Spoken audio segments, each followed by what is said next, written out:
Okay, welcome everyone. The press conference is going to take the usual format. I just want to make everyone aware now that we're not going to do a press conference on Friday. It's going to be a post-match on Thursday due to the tight turnaround. But yeah, we'll start the broadcast section with Paul at Sky, please. Thanks, Joe. Hi, Frank. Hi. Frank, any fresh injury concerns? Any players returning for the game at Old Trafford?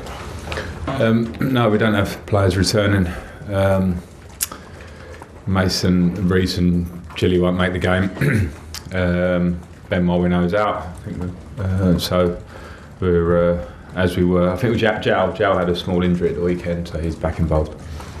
You mentioned Mason Mount there. Does that feel like a lost cause from a Chelsea perspective? Does it feel like he has played his last game at Chelsea? A lost cause? I don't know. It's not my answer to make. It's probably between Mason and the club. How much are you relishing the test posed by a Manchester United team still needing a point to qualify for the Champions League next season? Yeah, I mean it's a similar situation to approaching Manchester City, albeit they won the league the night before, but they're a high-level team who are, in a really positive way. Manchester United will have that, so it's the same point from how I approached going into City.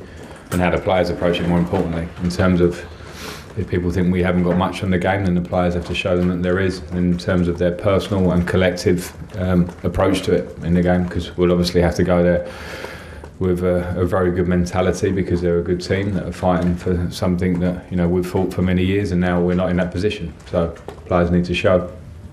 I was going to ask you about Raheem Sterling as well. There's some suggestion he might be left out of the England squad for the games next month. Do you see that as a setback based on the season he's had, or do you look at it the other way, that it's a chance to just then switch off after this Newcastle game and go again in sort of September for those internationals? Yeah, I mean, I don't know. I don't know the exact details of the conversations between Raheem and Gareth, and where that's at all. So all I do know is that Raheem is obviously a top level player who's played for England for a lot of time. So just from my sort of personal memories of playing in England for many years, I know that sometimes these games at the end of the season are different challenges compared to individuals that played a lot of games, a lot of minutes. And so if there's a mutual conversation between the two of them, then I'm sure they'll find the right outcome, best for England, best for Raheem. Thanks, Frank. Thank you. Cheers. We'll go to Ian. Talksport. Hi, Frank.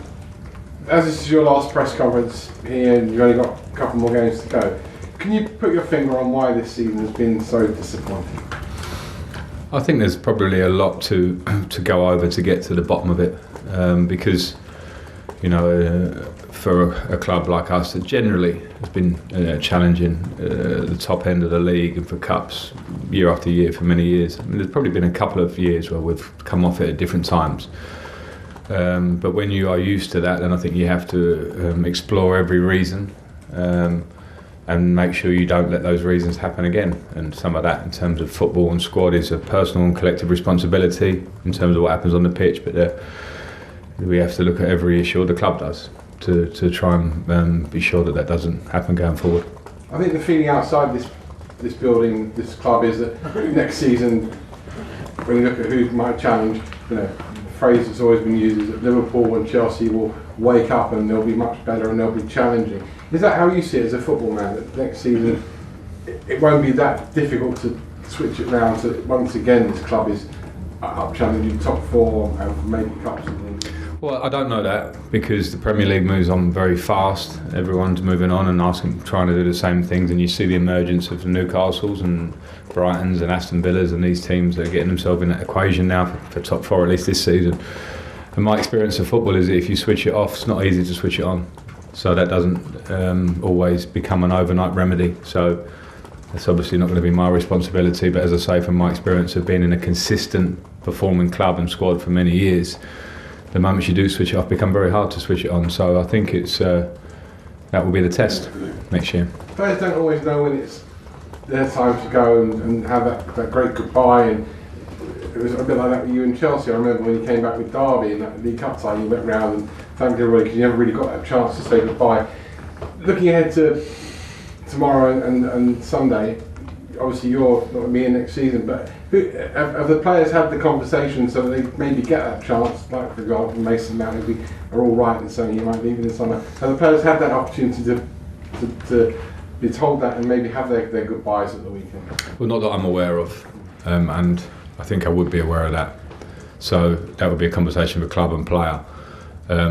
I had the conversation when I was here, but it was after the last game of the season at home, so it was a different situation. But as far as we stand here now, players are contracted to the club, and who knows what the future lies individually, collectively for everyone. But at this moment, I'm not aware of that.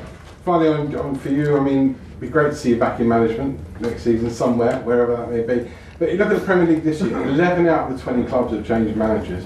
Is this the most uncertain now that football management has ever been, in terms of if you don't get things right within months, you can expect to be out of a job? Yes.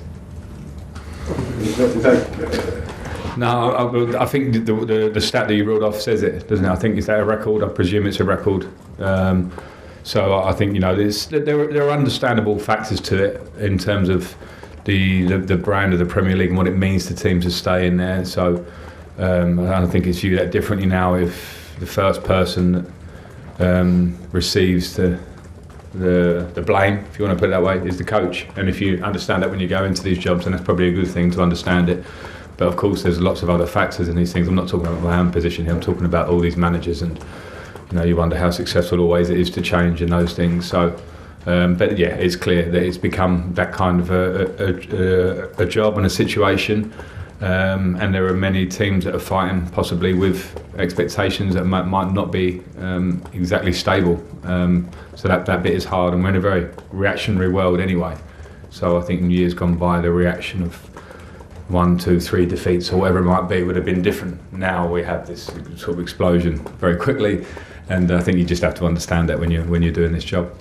good luck for someone, good luck next season. Thank you. Cheers. Okay, go to Badiashille next. Hi Frank. Hi. Obviously the club confirmed the news of Badiashille's injury. Mm. But what's the time frame on his recovery, and how big a blow is it for him personally?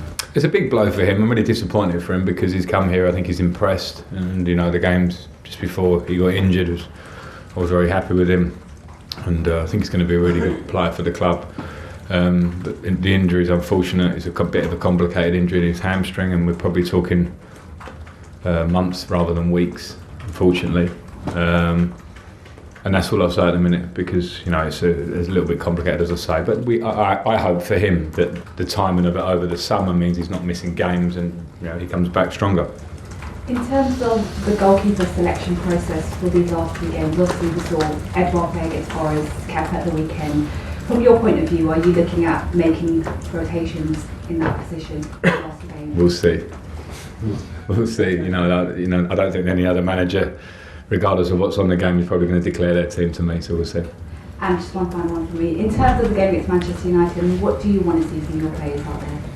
Well, the usual requirements and the basics, which I've spoken about a lot since I've been here, and they're not easy to switch on. You have to train and prepare, and it has to be like a standard set. And unfortunately, we haven't met that standard this season regularly enough. And in my time here, the one thing I can say is that I've seen probably some reasons why. But in the short term, for 2 games that are left now in 3 days, the players have to reach the standard and level of performance I think that we did at Manchester City. To be fair, not an easy game for the players there to approach that game because of what was going on at their end. And I thought we approached it, we deserved more out of the game, and the performance I can say was, there's lots to improve, but the attitude and the application and all the basics were good and right. And that's what I expect to see in the last 2. Thank you. Last one on the section from Liam. Hi Frank. Okay. I wanted to ask about Paul and Stanley and Lawrence Stewart, because they were only appointed to co-sporting director roles a couple of months before you came in. So how's the dialogue been with them in this short period of time, and how have they been to work with? Yeah, the dialogue's been really good. From the moment this opportunity came up for me, I've had really good dialogue. Been able to get on well with them on a personal and professional level, and it's nice to have that communication close. You know, it's something when you work in this job, you understand when you don't have that feeling of a close communication on the football inside, you miss it. And with both of them, with Paul and Lawrence, I've had that in their own ways. And that's been a good thing, and I appreciate that. And obviously their big job. You know, we want to bring Chelsea back to where we want to get it to, but the responsibility is not all theirs, but they play an important role, of course, in it. And I've been impressed by, how our interactions have been, and I wish them well, certainly going forward off the back of this period for me, in how they work and operate going forward. From what you've seen on the inside, do you think Chelsea now have the structure above the head coach to start building the club back up to the level that it was? Yeah, well, I think so. And when you look at the good models around that have consistency in those areas and decision making and how the club moves forward, I think they're generally the more successful clubs. We talk a lot about the Brightons and the Brentfords now, and now the Newcastle, Manchester City, all in different ways. But I think there's a real alignment of thinking through the club. And I think where we are at the minute, I think that will be the work process of trying to say where are we aligned and where do we want to get to and what does it look like. There's a lot of work in that, and I think, as I say, in Paul and Lawrence, I think we have good people in there to do that. Because, as I say, I think being connected is a big deal, and it's hard in the modern world because I think everything, as I mentioned earlier, is very reactionary. So if you want to go in a certain direction and you don't get any joy for a while, then of course people will react to that. But this, could be for Chelsea a bit of a longer picture than that, to try and get a bit more of a process. So of course Chelsea have to get that right at their end, but obviously people have to stick with that along the way. Thanks. Okay, cameras off please.